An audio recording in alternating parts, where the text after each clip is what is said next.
June 30ஆம் தேதியுடன் பழைய TASMAC பார்களுக்கான tender காலம் முடிவடையும் நிலையில் புதிய நெறிமுறைகளுடன் டெண்டர் விடவும் மதுவிலக்கு மற்றும் ஆயத்தீர்வை துறையில் பல ஆண்டுகளாக ஒரே பணியில் உள்ள அதிகாரிகளை விரைவில் பணியிட மாற்றம் செய்யவும் திட்டமிடப்பட்டுள்ளது.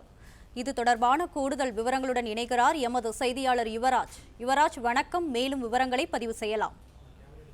வணக்கம். டாஸ்மாக் துறையில் மேற்கொள்ளப்பட்டு வரக்கூடிய சீரமைப்பு நடவடிக்கைகள் தொடர்ச்சியாக நடைபெற்று வரக்கூடிய நிலையில் டாஸ்மாக் துறையில் அடுத்தடுத்து தொடர்ந்து பல நடவடிக்கைகள் மேற்கொள்ளப்பட்டு வருகின்றன. இதன் ஒரு பகுதியாக டாஸ்மாக் துறையில் தொடர்ந்து ஒரே துறையில் நீண்டகாலமான பணியில் இருக்கக்கூடிய அதிகாரிகள் விரைவில் பணியிடம் மாற்றம் செய்யப்படுவதற்காக திட்டமிடப்பட்டுள்ளதாக தகவல் வெளியாகி இருக்கின்றது.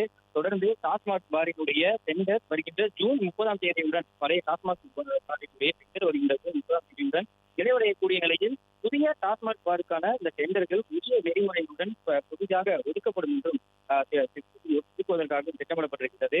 அதே போன்று டாஸ்மாக் கடைகளில் பாட்டிலை திரும்ப பெறக்கூடிய திட்டம் தொடர்பாக 4க்கும் மேற்பட்ட திட்டங்கள் இருப்பதாகவும் பொதுமக்களுக்கு இடையூறாக இல்லாமல் ஊழியர்களினுடைய கோரிக்கையை பரிசீலித்தும் நடவடிக்கை எடுப்பதற்காகவும் திட்டமிடப்பட்டிருக்கிறது. தொடர்ந்து தனியார் பார் டெண்டர் விடுவது தொடர்பாக பல வரைமுறைகள் மாற்றி அமைக்கப்பட்டும் புதிய அந்த பார் டெண்டர்களுக்கான நெறிமுறைகளுடன் ஒதுக்கப்படுவதற்காகவும் திட்டமிடப்பட்டிருக்கிறது.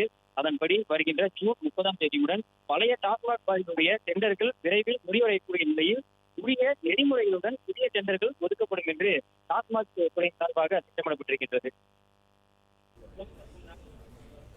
விவரங்களுக்கு நன்றி யுவராஜ். பிளே ஸ்டோர் மற்றும் ஆப் ஸ்டோரில் இருந்து பாலிமர் செயலியை QR கோடு மூலம் பதிவிறக்கம் செய்யுங்கள். செய்திகளை உடனுக்குடன் பெறுங்கள்.